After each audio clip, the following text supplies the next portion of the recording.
We've come to the point where we need to start thinking about how we're going to address costs of implementing the program. So we'll step through and talk about resources and kind of some areas where you can look to find those resources and apply it to your program plan. Okay, so when we talk about resources, the first thing that comes to mind are monetary resources. Things do have tangible costs, and personnel do have salaries and fringe and those sorts of things. But it can also be extended to basically anything you have to bring into the program in order for it to implement. So financial resources, like I said, certainly included, and that can purchase materials and things like that.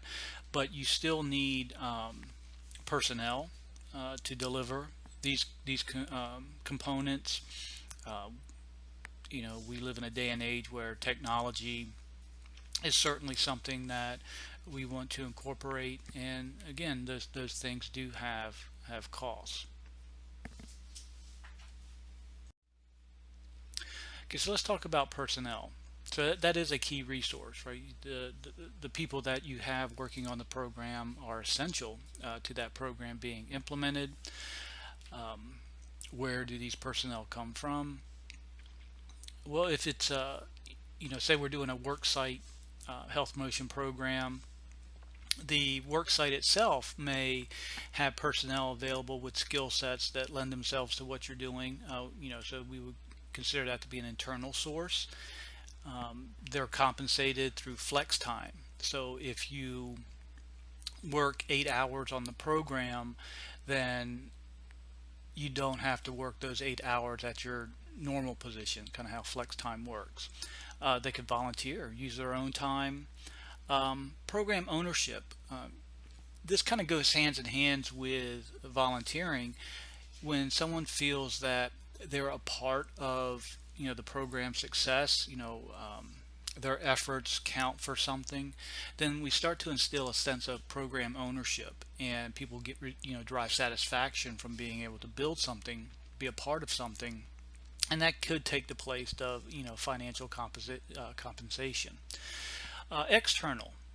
Here's where we kind of bring in people that aren't necessarily affiliated with the program or the organization, maybe through contractors or vendors. Um,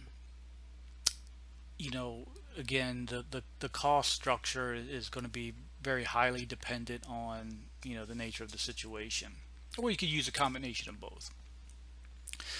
Okay, so what types of things do we associate with personnel working within a program? Certainly any technical assistance may be necessary, even at FAU, right, through that organization. You have thousands of people that work there, and we all engage in technology to some extent, and that's why we have technology specialists to help us when issues arise and those sorts of things.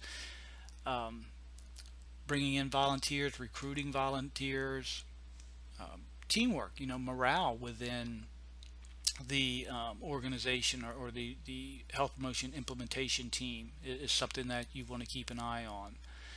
Cultural factors, we've discussed how important it is to include the cultural backgrounds of the target populations, and some cultural backgrounds we may not be familiar with, so bringing someone in that can help us kind of navigate through those cultural factors so that we can build in a cultural competence within our program, that's certainly going to be something that's necessary.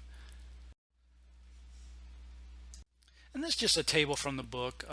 Everything has its pros and cons, and certainly if you're considering utilizing internal or external personnel, you should have a sense of kind of what you're getting into in terms of the disadvantages, but also it's important to be able to balance those against the advantages of bringing in personnel from various sources.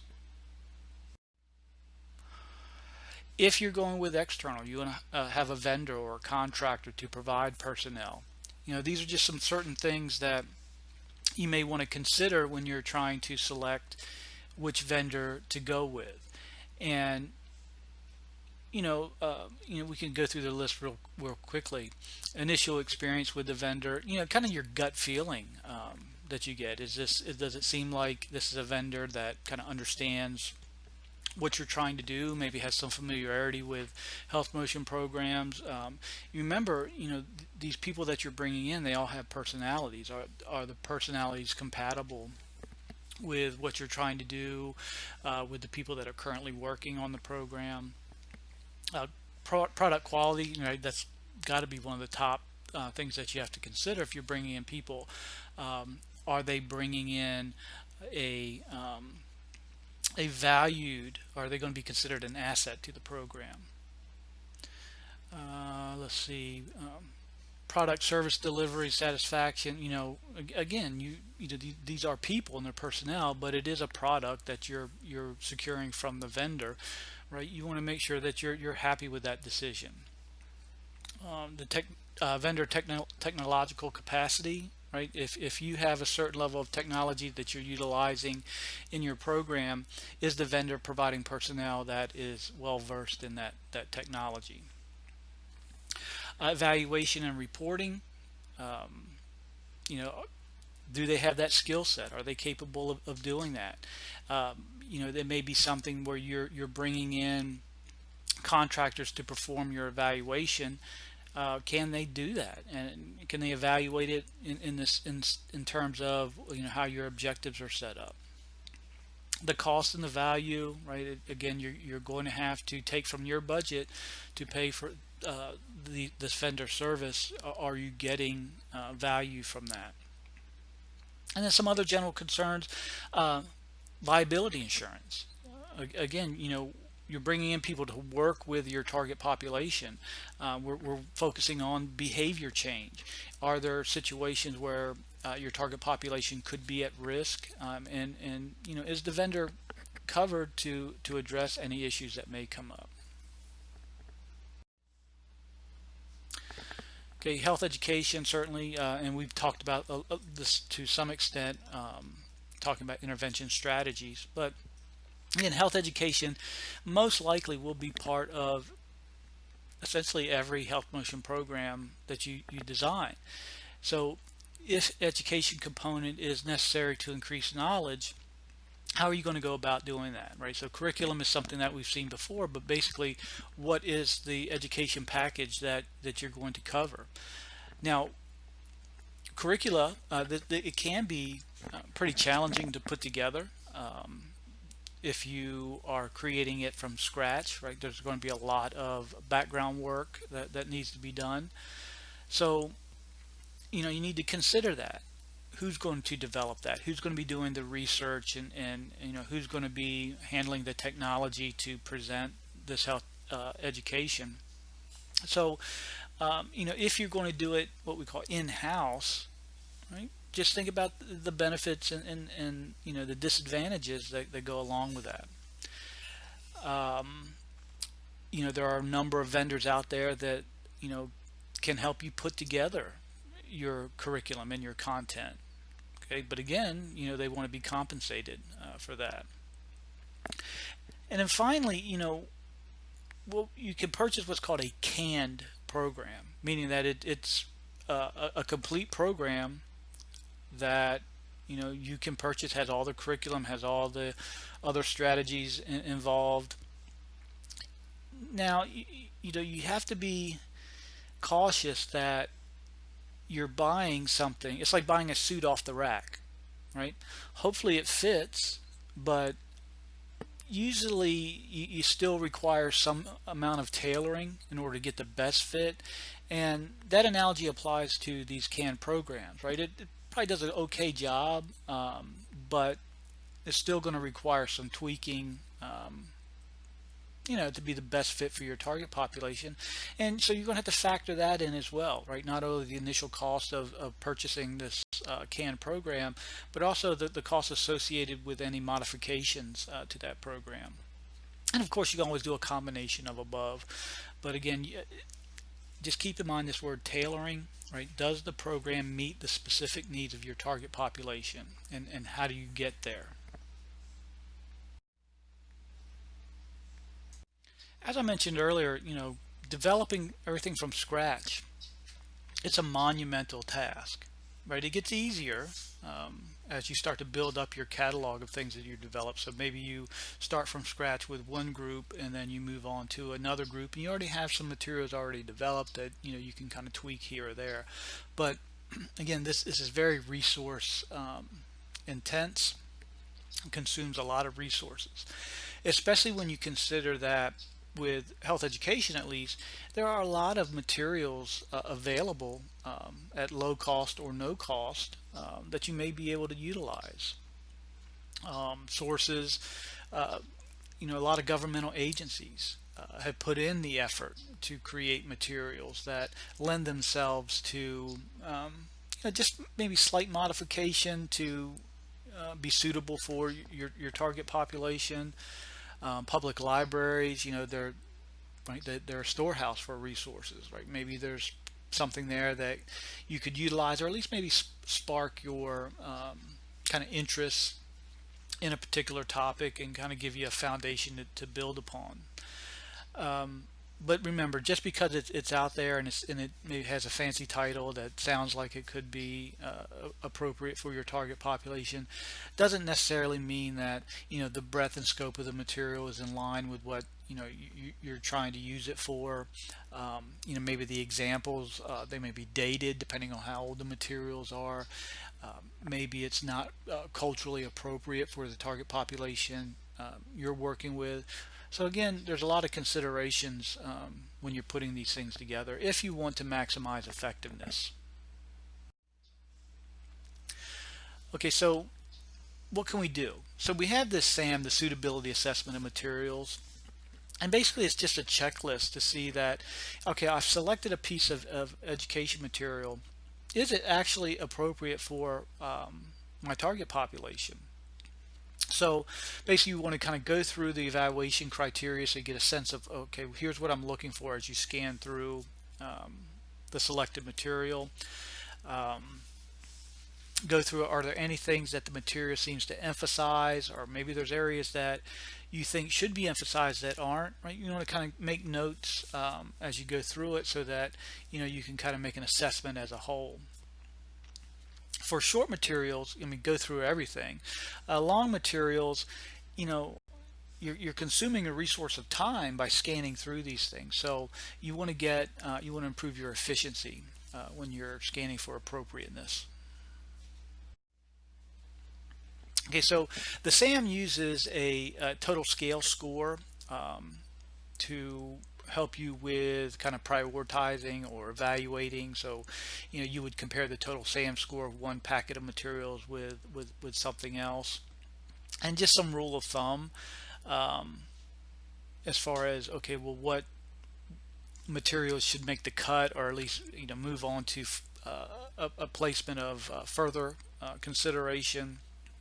So you're taking your sum score and creating or calculating a proportion or percentage. And then once you have your list of, okay, well, these are the materials I want to consider further, then you can refer back to your notes to, again, to help maybe call that list down to something that's more manageable and makes it easier for you to make a selection.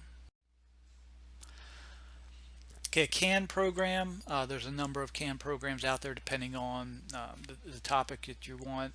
The advantages of this is that it's already created. It's done all the kind of thinking and accumulation of materials and kind of packaged it together. However, again, because of specificity with target populations and health issues, the nature of the situation, the predisposing factors that your target population has, it may or may not align very well with the CAN program. But some of the things that, if you're considering a CAN program, you know, what are some things that we may, what are we looking for? A participant's manual, right? Maybe there's a manual explaining, the program and some of the activities and kind of a workbook type of thing.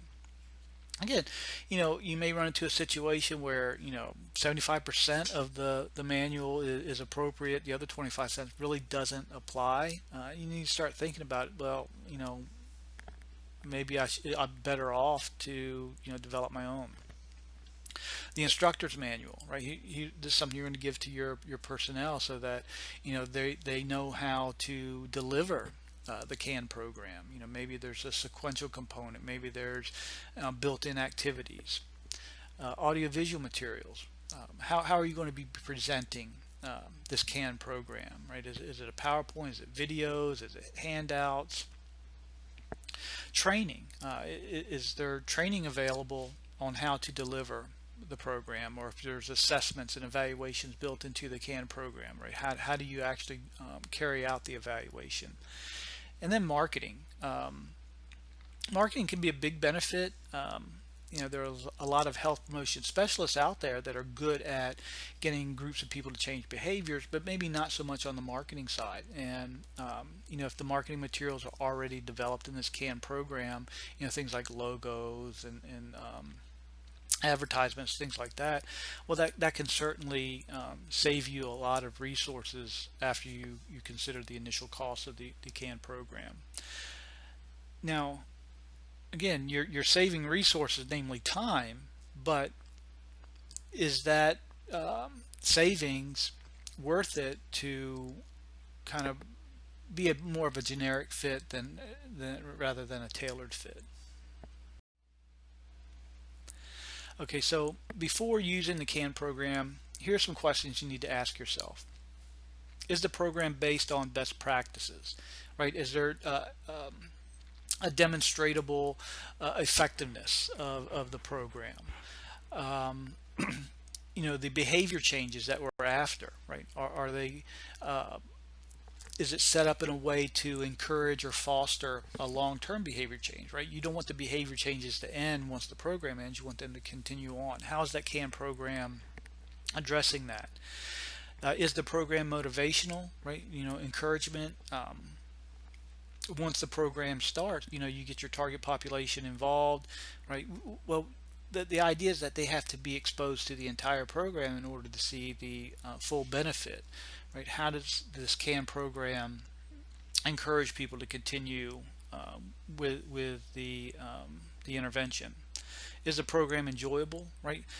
Is it fun, right? That's a major consideration for a lot of people, right? Because you got to consider they're giving up time and effort to participate in this program. What are they getting out of it? If we can, make it sociable, make it fun, that's usually something that keeps them coming back. And then finally, can the program be modified, right? If you do need to make a tweak, right? Is it possible to do that within this CAN program? Okay, another consideration. We're bringing people together, whether it's for education, whether it's for actual, behaviors, whatever it is. Where are we going to bring people? Where are we going to gather, right? So we need to consider about the space. Is the space suitable? Is it available? Some things are you have to make a reservation if you don't own the space, or maybe even if you are part of an organization that has space available. Are there fees associated with that? You know, like at FAU, you have to understand the policies. Well, I can get space for no cost, but if I want to have refreshments or things like that, then I have to go through the contracted food vendor. And the contracted food vendor, right, they have their policies as far as maybe there's a minimum amount that you have to spend. So you have to kind of consider that cost as well. So again, you're designing this plan on paper, but in the real world, it has to take place in a physical space. What difficulties are you going to have securing that space? You need to think about those. Equipment and supplies. Things like computers, printers, telephones, cameras if you're doing a photo voice thing. Is this equipment you already own? Okay. You may want to consider, okay, well, what's the wear and tear that's going to occur over this? It's going to devalue that equipment. You need to think about that. Do you have partnerships that can loan equipment. Again, what are the terms of that loan, and what's the expectations? Supplies. These are things that are consumable, right? Like printer, toner cartridges. If you're doing laboratory assays, the test kits themselves, paper handouts that you give out, right? So your stockpiles of paper are going to be, you have to go through that. So you need to think about the costs associated with that. Again, at some point we're going to have to have an idea of what resources are needed, so that when we go out and seek resource, we kind of have an idea of what to ask for. So before you implement your program, right, we're going to come up with a list of strategies and activities that have to take place. Okay, for each of those, what are the costs associated in terms of equipment? And then we need to think about, okay, well, here's the equipment needs we've identified. Where are we going to get this? And finally, you're going to, evaluate, well, what's the cost? What am I going to have to outlay to do that? You got to, consider that when you're putting together your budget request.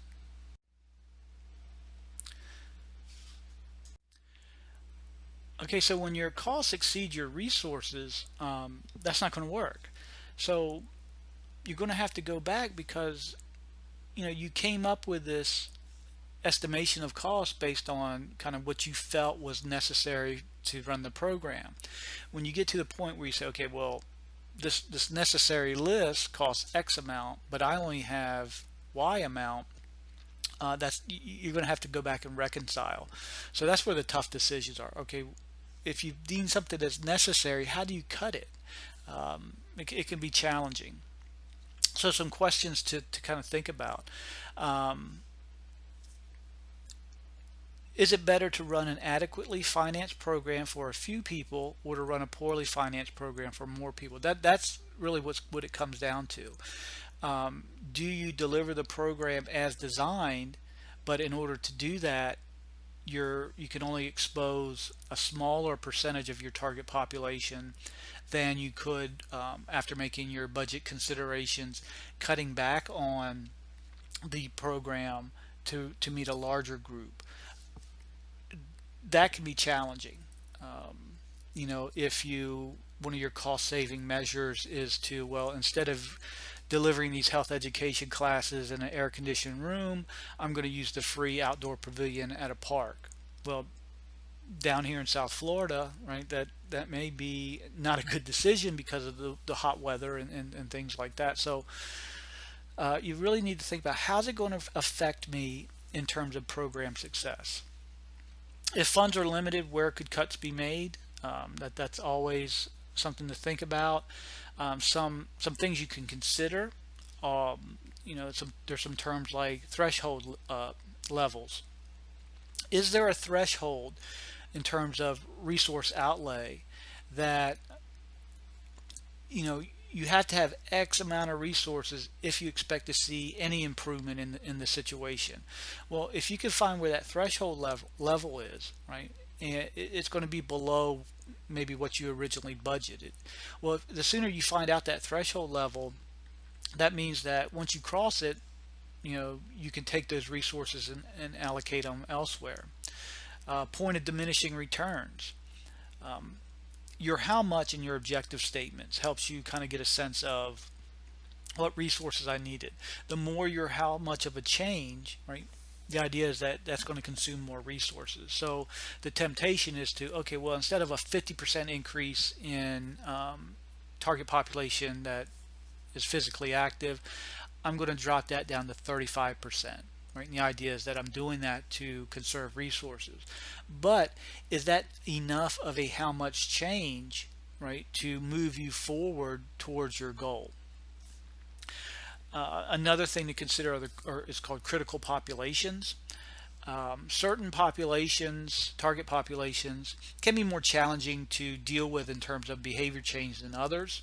And the natural temptation is to, well, since that target population is known to be difficult to work with, I'll kind of eliminate them from the program and focus on the other target populations.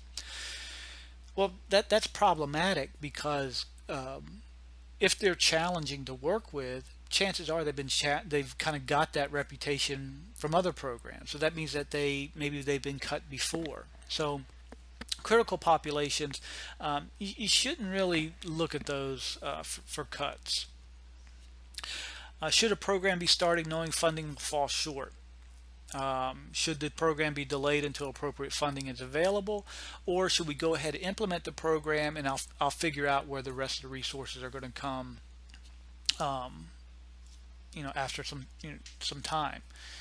Probably not a good approach because once the resources are gone, right, the program ends. And if a program ends before everything that was planned is delivered, well, that's certainly going to affect your ability to be successful. Is it better to have fewer instructors or to make do with fewer supplies? I mean, that's, anytime you've had to cut budget, those are things you have to consider, and it's really situationally dependent. But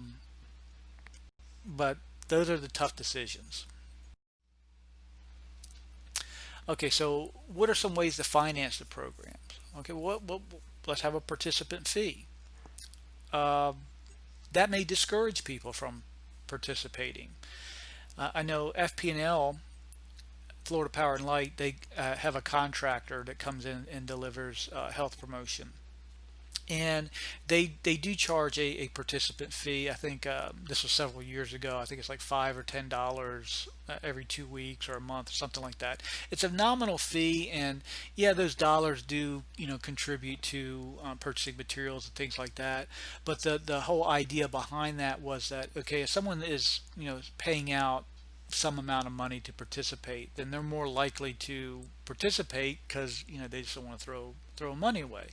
But you got to be careful, if you're doing that, where's the line where a person says, oh, no, that's too much, I don't want to outlay that, and they don't participate. So if you're using that as a motivation, you may want to think about that some.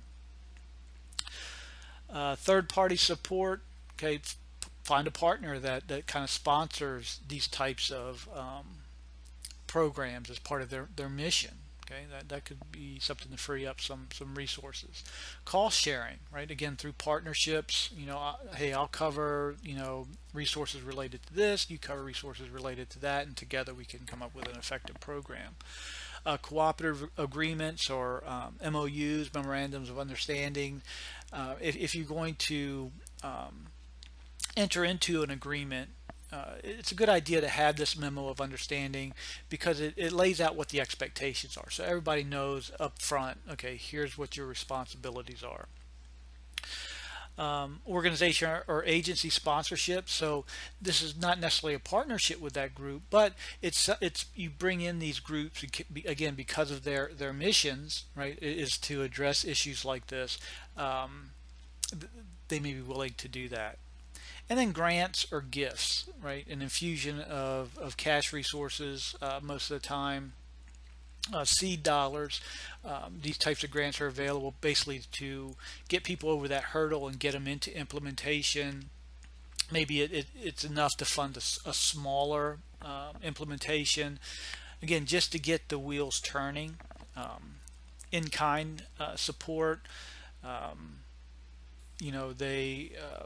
The grant covers X amount of resources, and in exchange, you provide maybe some expertise in some area. And RFPs, these are requests for proposals. Usually these comes out with grant announcements, and it basically it says, okay, now's the time to go ahead and put together a proposal for a project for consideration of receiving a grant. Okay, so if you're interested in grants, what are some common areas that they're found? Okay, so there's foundations. So we have the Robert Wood Johnson Foundation, the Kellogg Foundation. These foundations, again, they're built around missions, and they will provide foundation money for proposals that seem to have some traction, is going to produce results.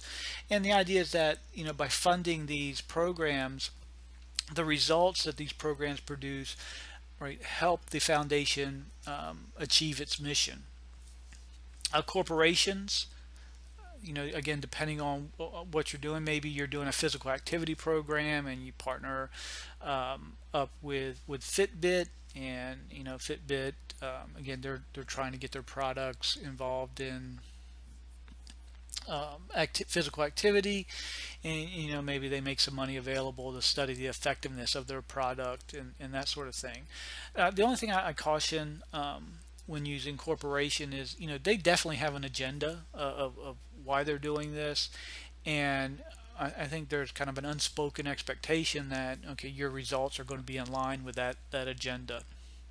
Not always, but I'm just saying there's a possibility that could be something that you run into.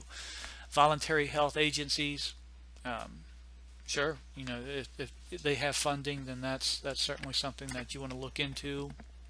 And then the government, that's probably going to be the largest supplier of grant dollars. Grants.gov, kind of a clearinghouse.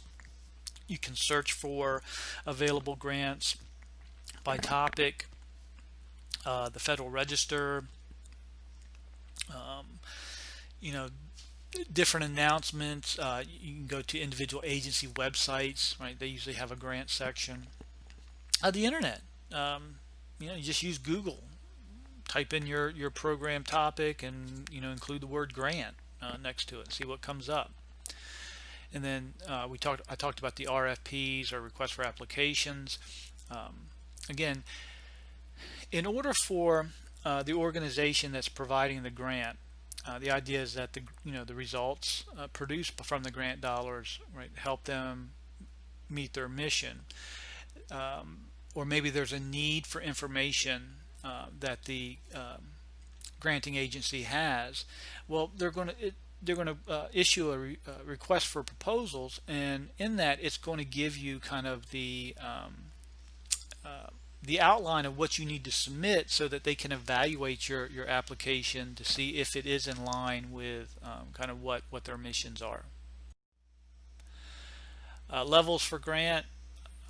We talked about the federal grants, but there's also state and local grants. Sometimes federal dollars are issued to the state, and then the state disperses it to different localities, maybe regions like South Florida, the central area of Florida.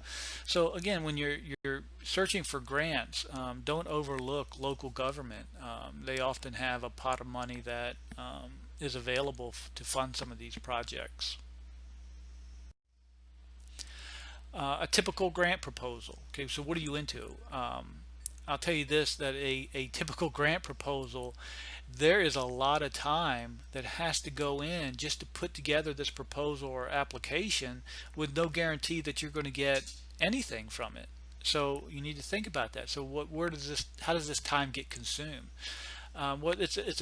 Typically they're very formal proposals, and they're written in such a way that the idea is that you're submitting this grant proposal to a review panel, and they may or may not be exactly familiar with what you're trying to do. So your proposal needs to kind of be able to stand on its own as far as an explanation of how all these things tie together. A lot of time goes into preparing these proposals. Okay, so now your budget. This is key, because you're saying, look, here's the grant dollars I need, and here's my rationale for requesting that grant dollar. So it's going to be a breakdown of all the costs that you think you're going to run into. That's good if you consider all the costs that you're going to run into, but oftentimes there's a lot of things we overlook. Maybe sometimes we underestimate the cost of some of these things, or the cost to do some of these things, and that could negatively impact you. You could get the grant award and then find out, whoa, this isn't enough to do the things I wanted to, and you're going to have to go back and revise and that sort of thing.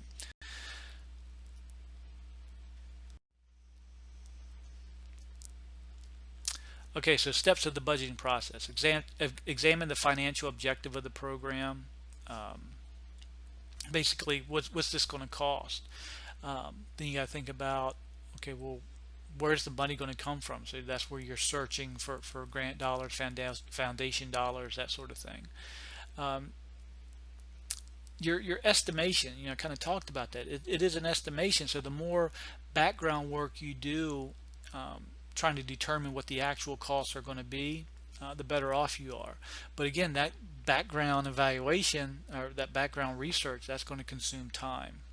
Okay, and then and this typically, a lot of the RFPs kind of require this, but um, once the program's implemented, right, you or somebody has to be kind of tracking, okay, here's the dollars that we have, here's the dollars that are going out. Are we following the budget as planned? Sample budget sheet. Again, you're just accounting for every dollar that's spent and what program resources those dollars contributed to. Costs, direct costs, and indirect costs. So direct costs are going to be everything that's associated with delivering your program. Um, Indirect costs, these are something that you may or may not have considered before, but it's basically kind of the process costs that go into bringing all these people together to deliver this program. I know with federal grants, most universities have a pre-negotiated indirect percentage. So say you submit a grant for $100,000. Well, tacked onto that is an indirect cost. If, for example, if I'm applying for a grant and I say, okay, well, 15% of my time at FAU is going to be spent working on this grant. And I'm going to be using some FAU resource, my computer, my telephone. Well, usually it's around 25%, maybe 35%, depending on what the negotiated rate is. So I get $100,000 grant plus that percentage. So say it's 25%, get $125,000. Well, that $25,000 goes to the university to cover things like my fringe benefits. And I'm using electricity, I'm using space, that sort of thing. So you need to think about that. Not all grantees will cover indirect costs, but a lot of them are familiar with the process. Some there's no pre-negotiated rate. You kind of make your tabulation, say here, here's what the indirect costs are. So you kind of got to need to think about that as well. First quarter budget report. A lot of these grants have what's called deliverables, and basically it's an expectation that you're going to submit a report. This example is by quarter. It could be every 6 months or whatever. But the grantee wants to kind of see, okay, where are these dollars? How are they being allocated? Are you fiscally responsible as far as management of those funds? But they want to see where every cent goes, and this is an example of how you report that.